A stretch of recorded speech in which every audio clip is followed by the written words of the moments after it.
So thank you very much for staying right to the bitter end.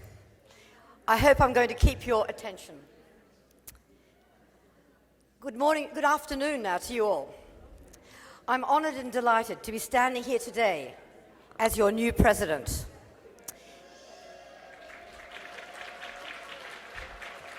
Young women, young doctors, our inspiration, our future. This is my theme for the coming triennium. We must celebrate the outstanding achievements we've made over the last 100 years. But looking to the future, we must remain constantly vigilant to protect the progress we've made and to identify new challenges. We owe this to our young doctors and medical students and to the many young women around the world who still face major barriers and unacceptable prejudice. In this talk, which I'll cut down a little bit, I'm going to talk a little about myself and how I came to be your president, and then I'm going to focus on what we might achieve in the next 3 years, guided by the 2017 membership survey and what I've learned from many of you at regional meetings in the last 3 years. The next slide, please. Next slide. So I graduated from the University of Sydney in Australia and became interested in a career in paediatrics. I was also interested in travelling. After a year of residency, I set off to work in Canada. One of the most interesting parts of my paediatric job in Canada was a month spent in Moose Factory in Northern Ontario, looking after Indian and Eskimo children. Next slide, please. Next slide. Just as with the Aboriginals in Australia, alcohol was an enormous problem, as was unemployment, living on welfare, and no real goals to strive for. We flew to remote settlements to run outpatient clinics. Next slide, please. After a year in Canada, I came to London, where I obtained further postgraduate qualifications. I met my future husband, a medical academic, also Australian, in London. We moved to Oxford. I was doing research in paediatrics at the John Radcliffe Hospital for 3 years. We then had 3 children and moved to Sussex. Next slide, please. This is a picture of my 2 daughters. Both are qualified doctors. Claire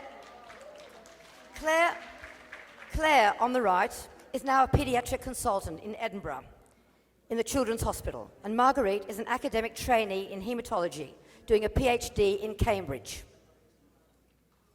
Unlike most women doctors nowadays, I had a career gap of 7 years. When my son was 3, I returned to work. There were many hurdles to overcome to return to paediatrics. I therefore retrained in family medicine and have remained there ever since. I became a full-time partner. Under my leadership, the practice expanded over the years from 2,000 to 11,000 patients. We became a training practice for medical students and young doctors. My involvement with the UK Medical Women's Federation, MWF, began in Oxford just before the birth of my first child. From that moment, having a family impinged on my career. When my children were older, Dr. Dorothy Ward, whom some of you will remember as a past president of MWIA, asked if I would consider becoming honorary secretary of MWF. This was a very exciting role, which I enjoyed very much, and I progressed to vice president and then MWF president in 2010. Next slide, please. Now, Dorothy Ward is shown here, second from the left, with MWF colleagues at an MWIA regional meeting in Iceland, just after a night swim in the Blue Lagoon. We had a lot of fun. Dorothy Ward also encouraged me to stand for the British Medical Association's General Practitioners Committee. This highlights for me, one of the very important roles of MWF and MWIA, and that is to encourage young women to put themselves forward for positions of influence they might never have considered. If Dorothy had not encouraged me, I would not be standing here today. When my MWF presidency finished in 2012, I asked Dr. Shelley Ross if there were any roles in MWIA that I could fill. She suggested that I become representative to WHO, and that has been my way into the hierarchy of MWIA. It was a life-changing appointment. I should just say a few words about my mother, an economics graduate who became an ardent feminist when I was 15 years old. Next slide. My mother became president of the Family Planning Association in Australia. She spent much of her life campaigning on abortion law reform, homosexual law reform, women's electoral lobby, and finally euthanasia. She received a medal from the Queen for her activities. This picture shows my mother in the purple sweater at the age of 95, marching for euthanasia in Australia. I'd like to move on now on what I'd like to achieve over the next few years. Slide, please. Next slide. The MWI membership survey was an online survey conducted in 2017. 1,150 women doctors and medical students responded. The numbers are too small to make definitive comments, but they do show trends to guide us in our future priorities. Members were asked, so the next slide, please. Next slide. Members were asked if they felt if they had ever been discriminated against in their careers because they were women. It's interesting that the level of discrimination was high throughout the world, with a trend for discrimination to be higher in North America, in darker blue, in comparison with Europe, a lighter blue, or Africa and the Near East, in greenish blue. Next slide, please. Members were asked, have you ever suffered from sexual harassment or bullying related to your work? Levels of sexual harassment and bullying were high everywhere, with the North Americans in dark blue reporting a greater problem than the Europeans and Africans. Next slide, please. What are the most important issues that MWIA needs to address? Members were given 15 options. They could tick more than one. Work-life balance, violence against women and girls, leadership and mentoring, and sexual harassment came out on top. And there was no great difference between older and younger doctors. The younger doctors, under 40, are in dark blue. Guided by the findings from this survey, what are some of our plans for the future? What do we want to achieve? There are 5 broad areas. One of my priorities will be a focus on young women doctors looking at career development and return to work after having children. We must encourage leadership and mentoring worldwide. We must put in place structures which facilitate both career development and good motherhood. It is possible to do both. Slide, please. Looking at maternity and parental leave in different countries. Paid maternity leave is in dark blue. Unpaid leave is a lighter blue. Over the period of maternity leave, the woman doctor's job is protected. It's very interesting that the United States is one of only 3 countries in the world where there is no legal right to paid maternity leave. The other countries are Papua New Guinea and Suriname. Moreover, in the US, the period of leave permitted is relatively small. And small employers in the US with fewer than 50 employees are exempt from providing even this basic level of parental leave. Some women go back to work in less than a week, which for many is a highly stressful experience, best avoided. Moving on, next slide, please. Looking briefly at work-life balance in Japan. In 2018, we heard that officials at Tokyo Medical University had been systematically lowering test scores of women applicants so that far fewer women gained entry to medical school. There were profuse apologies from those responsible for this outrageous behaviour, and it was widely reported in the international press. It's interesting that in Japan, only 21% of doctors were women in 2016. Next slide, please. Here are some, back one, please. Here are some observations and proposals made by the Japanese women doctors in the publication in the BMJ. There was a low level of confidence, resulting in low career aspirations. Full-time practice is one of the requirements for specialist status in Japan.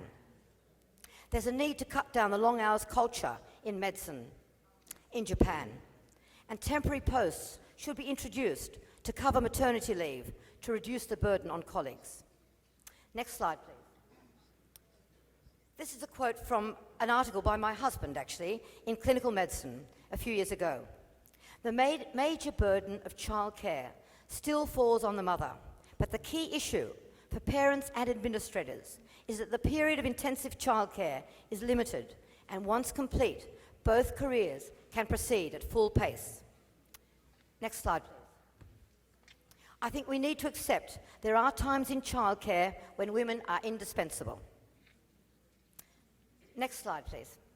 Moving now to violence against women and girls and the related issues of sexual harassment and child and elder abuse.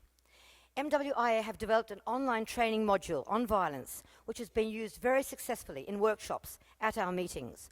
I would highly recommend its use at your meetings. I plan to focus on what we as doctors can do and the critical issue of prevention. We must ensure that doctors and medical students are trained in the detection of violence and on appropriate referral pathways. And with regard to prevention, we need to begin with boys and girls in school to change cultural attitudes. Next slide, please. Partnerships can greatly strengthen the influence and impact of MWIA. We have strong links to the WHO and to the UN through our representatives and collaborative work plans. There are 3 areas I plan to concentrate on in the next triennium where partnerships are valuable. These are HPV vaccination, contraception and teenage pregnancy, and postpartum hemorrhage. One of the UN and the WHO's top priorities is HPV vaccination and the elimination of cervical cancer. It has become clear that HPV vaccination of girls at age 11 or 12 is proving a very effective way of preventing cervical cancer. Ideally, young boys should be vaccinated as well. Next slide, please. In Canada and the US, the National Medical Women's Associations have introduced very effective HPV awareness campaigns. Next slide, please. What can MWIA do? We must encourage our national organisations to engage with government and advocate for HPV vaccination. We can advise our national organisations on how to organise HPV awareness campaigns, and we can supply appropriate materials, posters, leaflets, videos, webinars and films. We can educate and support health workers in low and middle income countries and provide technical assistance where necessary. We can encourage and facilitate cervical screening, including HPV testing. I'm confident that MWIA, working with partners such as the UN, WHO, and others, can make a real difference in this area. Next slide, please. Moving on to contraception and the prevention of unplanned teenage pregnancies. In November last year, I attended the MWIA Africa and Near East regional meeting in Nairobi. It was a life-changing experience for me. It really was. Dr. Bev Johnson of the Canadian Medical Women and I met with several young doctors and medical students who are working in this area of teenage pregnancy. Next slide, please. Just a few facts. 1 in 5 15 to 19-year-old girls in Kenya has a child or is pregnant. 80% of these girls drop out of school. They're often forced into marriage or face great stigma. 95% of the pregnant girls did not use any form of contraception. Healthcare staff are often unsympathetic to teenagers' requests for contraceptive advice. There's a negative attitude from many parents and church leaders. Next slide, please. This shows a health clinic owner in one of the slums near Nairobi and my guide, a speaker at the conference on the left, standing outside a healthcare facility in one of the Nairobi slums. Next slide, please. This is a male health worker. He's demonstrating various forms of contraception to women who are waiting to be seen in the clinic. Now, Bev Johnson and I made many contacts at the conference and have been in touch with many of these groups. We're very keen to progress the project in the coming triennium. Next slide. This is a group of medical students that we met in Nairobi from an organisation called Respect. Respect is funded by the Danish Youth Council. It uses Kenyan medical students to go into schools to talk to adolescents about sexual and reproductive health. Currently, there are volunteers from 10 medical schools in Kenya, and the organisation is growing. They've developed a curriculum for schools, as well as training and action plans. They've approached the government and have partnered with gender-based violence centres. Another interesting new development is the use of technology. One example is the Lucy bot. Next slide, please. Now, the Lucy bot is a Facebook Messenger chatbot.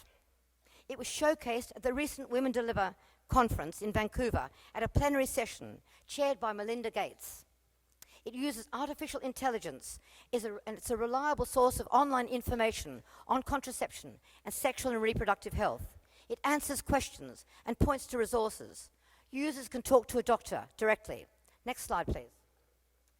Here we see Dr. Bev Johnson at the recent Women Deliver conference with the developers of the Lucy bot. We have already begun bringing our Kenyan partners together to expand its use. We plan to extend our project of contraception and teenage pregnancy to Ghana and Nigeria in the first instance, but we know there's a similar need in many countries, for example, Thailand and elsewhere. The third partnership, in this case with the WHO, is the prevention and treatment of postpartum hemorrhage. Next slide, please. This is one area where MWIA could make a significant impact in reducing maternal mortality. For prevention, oxytocin and heat-stable carbetocin in areas where there's no refrigeration have been shown to be helpful. There was a very good publication in the New England Journal of Medicine last year. Next slide, please. And for treatment, tranexamic acid, given intravenously within 3 hours of birth, has been shown to be very effective. Working with partners, MWIA could facilitate the supply of these drugs to those areas where it's needed. In most places, not available. In conclusion, next slide, please. Next slide. No, that'll be fine. MWIA is a powerful force in advancing the cause of women's health and welfare throughout the world, as well as improving the lives of women doctors. There are dangers to women's progress, and we need to remain vigilant. Given the nature of men and women, we need a women's organization to look after women's rights. Nothing ever stands still. Thank you.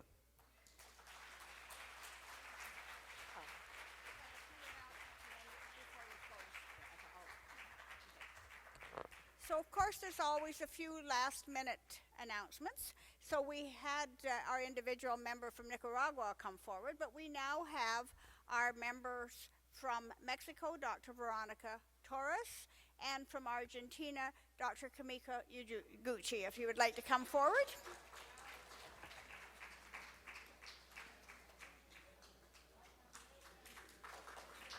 Clarissa, you're the president. You want to congratulate them? I don't have a certificate.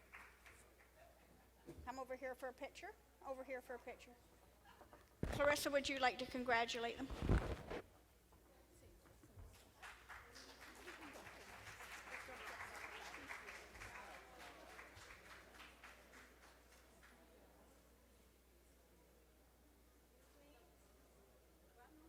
Oh, she wants to get into. Over a little bit then. Over.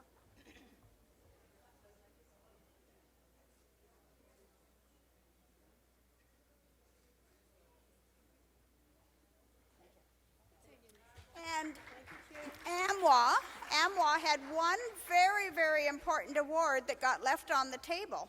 So if we could ask Dr. Gabrielle Casper to come forward. AMWA has awarded Dr. Casper an Exceptional Mentor Award. Congratulations, Dr. Casper. You want to give it to her? We may as well stand here. Neither of us are AMWA. It's you. It's us, right?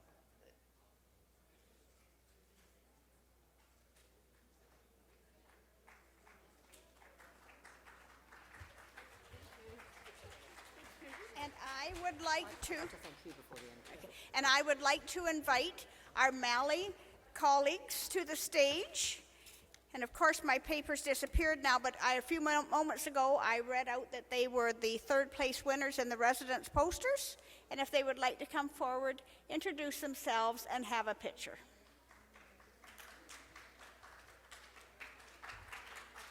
Just say your name because it disappeared. Go ahead, say who your name is. Hello and thank you everybody. My name is Nye Tafo Ghislaine Neil.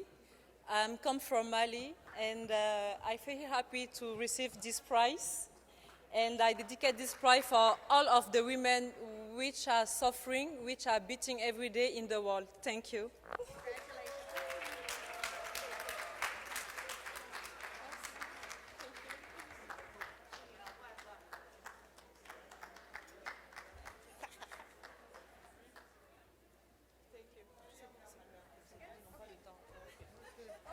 Thank you. No, on peut pas. So I'll try for a picture there. And if the outgoing executive members and committee chairs would come to the front to get your certificates, that would be great. And let me hand it back to Dr. Faber to close the Congress.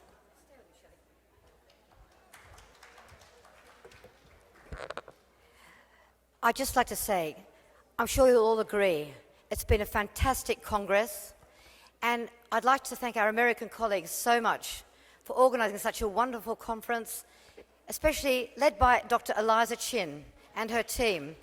The program was fantastic. I think we've shown the Americans what MWIA is like.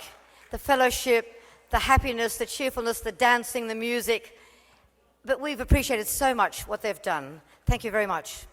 And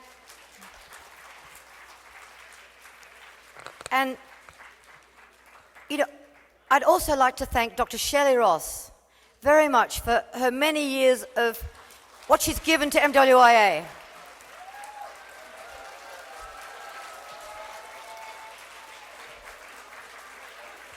She's worked 24 hours a day for many years. Her heart has been in MWIA, and thank you very much, Shelley, honestly, you know, absolutely.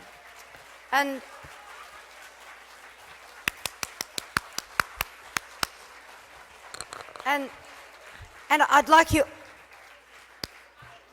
all of you to go back to your national organizations and prepare for the future. I want to hear from you what you'd like to do. I'm going to find out all your projects, coordinate them, and we're going to achieve great progress. Thank you very much, everyone.